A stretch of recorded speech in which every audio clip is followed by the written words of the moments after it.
Hey guys, what's up? Welcome to the channel, or welcome back to the channel. Today, another great one. Another Denver related one. Maybe the great is subjective, but we're gonna get right into it. We're gonna be talking about North versus South.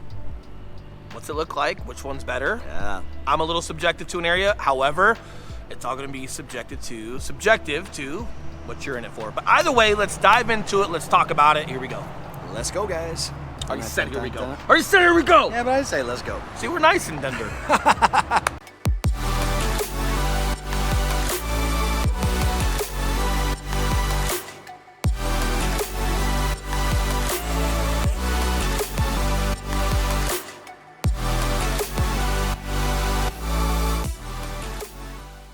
What's up, guys? We are the Mile High Property Brothers. I'm Eli Schmidt. This is my partner, Will Grimes. And if it's your first time checking the channel out, first of all, welcome. Thank you for being here.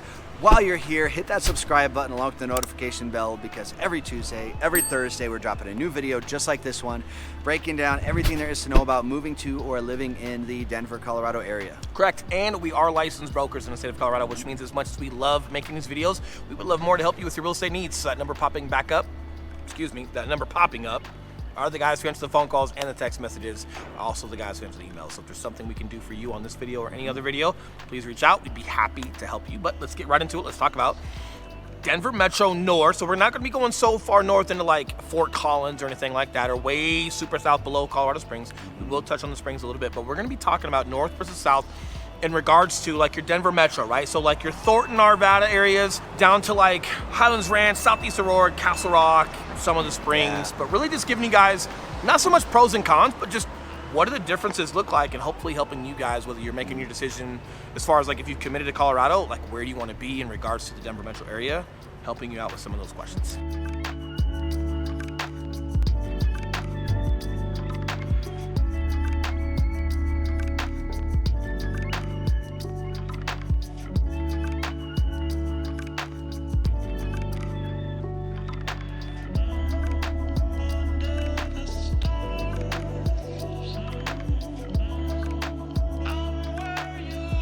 So guys, we do get a lot of questions about this, and primarily, you'll see in our channel, we just started doing some up north, but when we first launched, man, we make our videos based off of what the search traffic is getting and what you guys are looking for. So what we found was that the majority of people were searching for these southern metro cities. Those would include Highlands Ranch, Parker, Centennial, Castle Rock, Southeast Aurora, Englewood, right, like he had mentioned. Any south of that, like Colorado Springs, that's not really Denver Metro considered anymore. We do work all over the entire state. So if you are thinking about moving to Colorado Springs, we are able to help you. Just throwing that out there. But what we found, guys, is that a lot of people naturally were searching. It's called a sales pitch. What's this guy doing? That?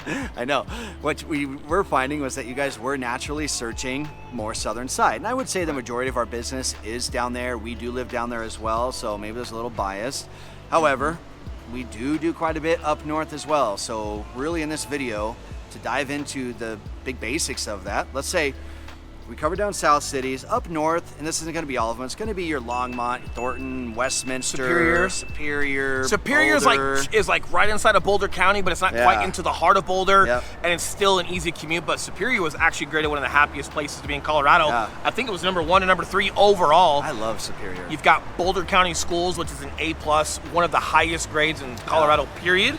And Colorado as a whole has great schools. They're one of the greatest, if not the greatest school district in Colorado. Yep. Shortly behind them are some ones down south, but Superior is great. ARVADA's not too bad. ARVADA has a couple of flood zones, so they're not terrible, but you do want to be careful where you're picking your home, and you want to make sure that whatever broker's helping you, whether it's us or someone else, or not be someone else, they're making sure that they're monitoring some of that and realizing that the insurance you're gonna have to carry on a home that's in a flood zone could just be a lot more expensive, right? Oh, yeah. Costly for you. And so yes, there are some things as you get closer to the western slope that you're gonna have to think of, or if you're in the heart of the western slope, that you're gonna have to think of as far as living there. So I think a lot of times folks don't go there as much because of some of that, but then you still have some of your Northglens and your Thorntons. Best thing about Northglen and Thornton, a lot of parks, very family friendly, tons of them, and your price point is still super affordable.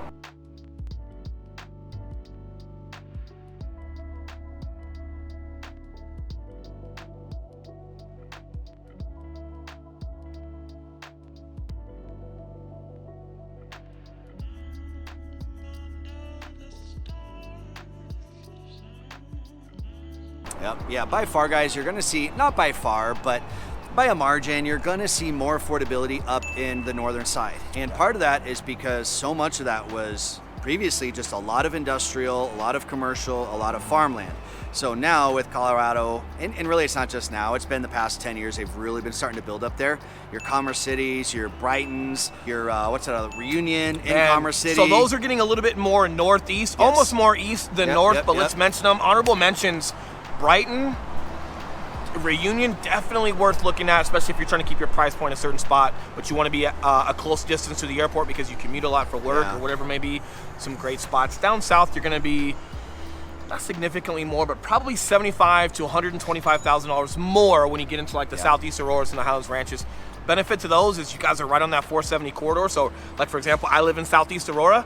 I've got friends that are in Boulder and just behind Boulder in Nederland. I hit 470, I'm there within the hour, right? So the commute for me is not terrible, but then I can also bend down south and I can get all the way to the Springs, the heart of the Springs, with just under an hour. So for us with work, and it's so great because we can cover a lot of territory. The pleasurability of living in Southeast Aurora with the school district, Cherry Creek School District 5 is phenomenal. You've got some really cool private Facebook groups, great neighborhoods. The overall rating of neighborhoods are phenomenal.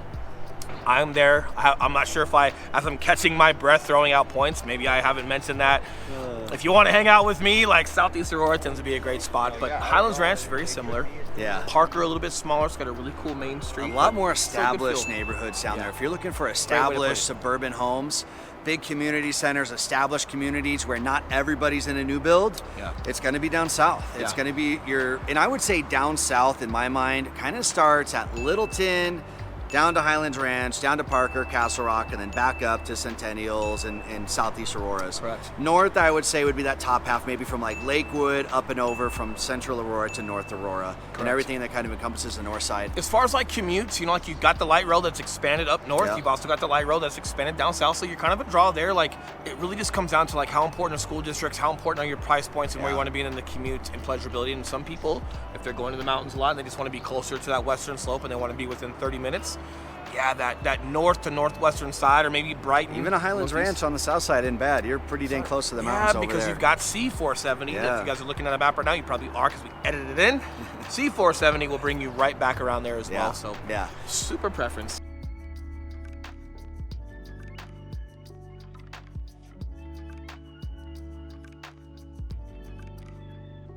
Traffic. So I would say by far northern Colorado has more traffic, both going out and coming in south to Denver versus south. Correct. So down south, you know, the way we're taking up into Denver, it's pretty tolerable. You know, it's not terrible at any given moment, but a lot of times when we're going super far up north and we're having to go through Denver, if I wave at you, you better wave back.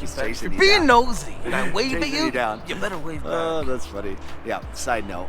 Or like, hey, old timers walking by still don't know what the heck we're doing on this camera talking to ourselves. Or like, maybe I'm the weirdo. That's right. So guys, traffic both coming in and out of Denver, it's going to be worse up north.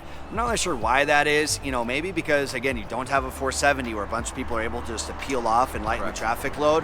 I think that's probably it, but that's a big factor. A little bit of a quicker video. We tend to go a little bit longer, guys, but here's what I would say. I'll leave you with this. We've got probably 100 or just over 100 videos before this one where we dive into specific neighborhoods and areas and we go over in detail. So if you're watching this and you haven't seen our other videos, if you start seeing the different areas and the different neighborhoods and cities that we talk about, you'll be able to map it and see where they're located, or we've got maps on our videos to show you where they're located.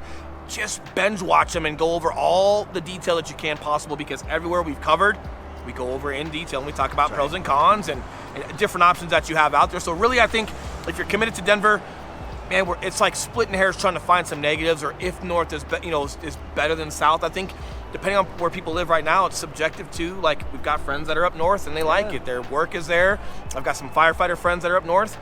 Yeah, they like being up there. They've got great views of the mountains, but Southeast Aurora, still great views of the mountains. There's the Rocky Mountains. You can see them from everywhere. Literally, guys, you can see them from everywhere. So a lot of it's going to be subjective to what fits your needs, style of home-wise, size of home-wise, size of lot.